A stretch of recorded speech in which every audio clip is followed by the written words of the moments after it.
2014년에는 세계에서 굵직한 사건이 많이 일어났습니다. G7 회원국이었던 러시아가 우크라이나의 크림반도를 침공하여 강제병합한 이후로 러시아가 친서방에서 반서방의 국가로 바뀌게 됐고, 또 중국에서는 시진핑의 대항마로 급부상 중이었던 상하이방의 보시라이가 숙청됐고, 그 후 홍콩에서는 우산혁명, 2014 홍콩 민주화운동이 발생했습니다. 2014년도 이전까지 중국과 러시아가 그동안 서방의 협조적인 공급망을 담당해온 신흥국가들이었다면 2014년 이후로부터는 반서방, 서방에 의한 견제의 대상국가가 된 것입니다. 이러한 상황에서 세계적인 금융도시였던 홍콩과 상하이의 글로벌 기업들이 홍콩과 상하이를 떠나 한국으로 집중되면서 대한민국이 급격한 조명을 받고 있습니다. 그 중에서 가장 주목받는 분야는 자본주의의 꽃으로 평가받는 금융 분야입니다. 국토전략TV? 자그마한 어촌마을이었던 부산의 자성대 앞바다가 주목받고 있습니다. 자성대 앞바다에는 글로벌 기후변화의 경각심을 알리기 위한 해상도시 프로젝트가 진행되고 있습니다. 이것은 한국 정부에서 추진하는 게 아니라 유엔국제연합에서 자비를 들여 추진하는 사업입니다. 그리고 자성대 바로 뒤 문현동에는 충격적인 규모의 금융도시가 건설되고 있습니다. 바로 홍콩 상하이의 금융기능을 송두리째 이전하기 위한 금융도시가 건설되고 있는 것입니다. 최근 홍콩과 상하이의 국제금융도시 지수 랭킹은 큰 폭으로 떨어지고 있습니다.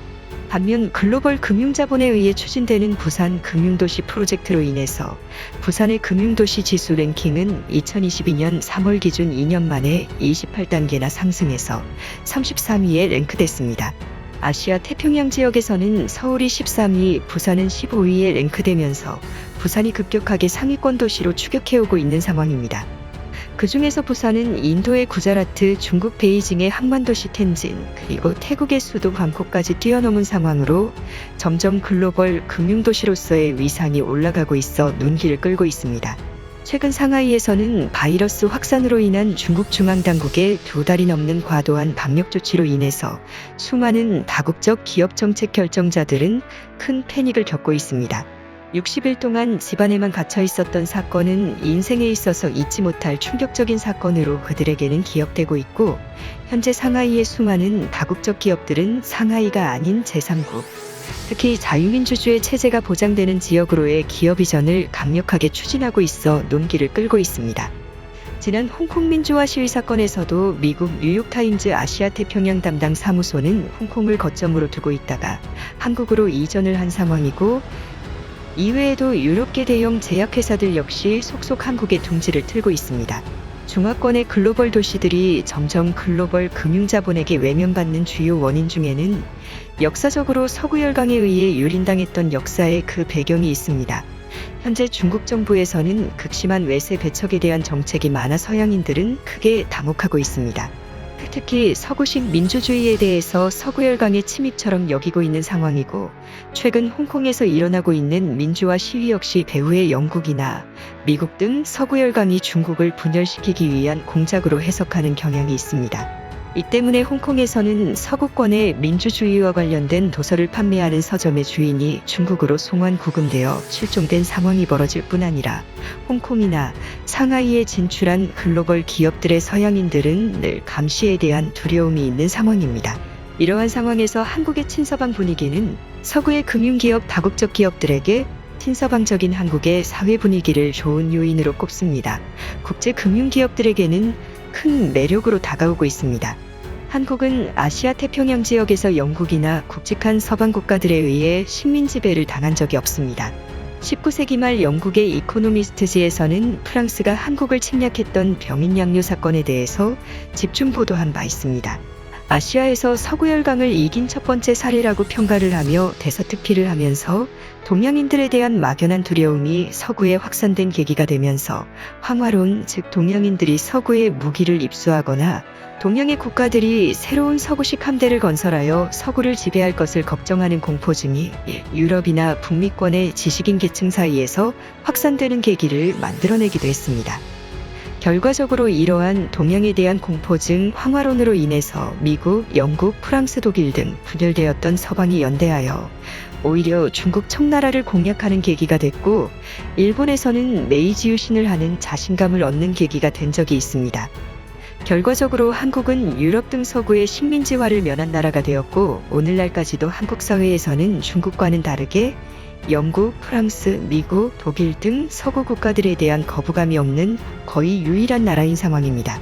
메이지 유신에 성공한 일본도 서구의 식민 지배를 면하였으나 제2차 세계대전 당시 미국에 패전한 이후로부터는 현재 일본 내에서는 외국인에 대한 배척이 매우 심한 나라 중 하나입니다. 특히 부산은 한국전쟁 당시 한반도에서 거의 유일하게 함락되지 않은 몇 안 되는 도시로서 서방에 대한 호의감이 매우 높은 도시입니다. 특히 부산은 최근 북극 항로의 거점으로 급부상하면서 국제금융그룹의 이전이 예정되고 있습니다. 그동안 아시아와 유럽을 이어주는 항로의 중심 거점은 싱가포르의 말라카 해협이나 홍콩이 중심 도시로 떠오를 수 있었습니다. 바로 수에즈 운하와 중동 항로의 중심 지역이었기 때문입니다. 하지만 최근 북미 LA 롱비치 터미널과 아시아 상하이 닝보저우 산항을 이어주는 항로가 세계 최대의 물류항만으로 떠오를 뿐 아니라 지구온난화로 인해서 북극 빙하가 녹으면서 동아시아 베링해협, 유럽을 연결하는 항로가 급부상하고 있는 상황입니다. 그 중에서 가장 주목받는 지정학적 위치는 다름 아닌 부산항입니다. 부산항은 상하이 일본 열도 그 중간에 위치하고 있을 뿐 아니라 기찻길로도 향후 유럽으로 연결되는 결절점에 위치하고 있어서 사실상 동북아시아를 넘어서 인도태평양 물류중심항만으로 떠오르고 있습니다. 항만에 물류가 모이게 되면 자연스럽게 보험업 등 금융업이 발전하게 되고 무역사무소 등이 개설되게 되면서 자연스럽게 세계 최고 수준의 비즈니스 거점으로 떠오르게 됩니다.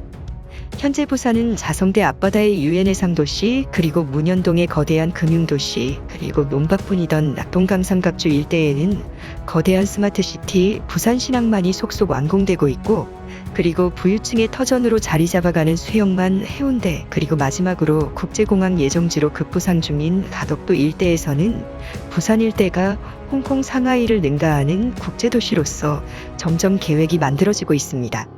이 때문에 현재 부산에서는 지금보다 더 많은 국제학교 등의 유치에 대한 필요성이 대두되고 있는 상황이고, 현재 겪고 있는 인구 감소 현상을 만회하기 위해 부산, 울산, 경남, 그리고 제주도까지 연결되는 해상, 철도, 연결 프로젝트에 대한 청사진의 완성이 가시화되고 있습니다.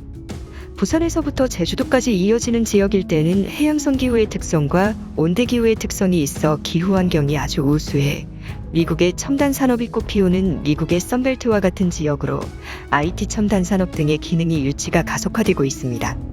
세계를 주름잡는 세계 주요 국가들은 대부분 인구 1000만급 대도시를 얼마나 많이 보유하고 있는지가 매우 중요한 요소로 떠오르고 있습니다.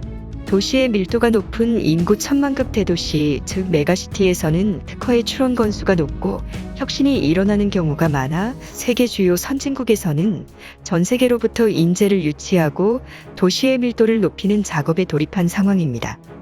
현재 대한민국은 서울 수도권 한 곳만 1000만이 넘는 대도시로 성장하고 있으나 이제 부산, 울산, 경남권 메트로폴리탄 영역이 새로운 인구 1000만급 대도시권으로 성장할 수 있을 것으로 관측되고 있습니다.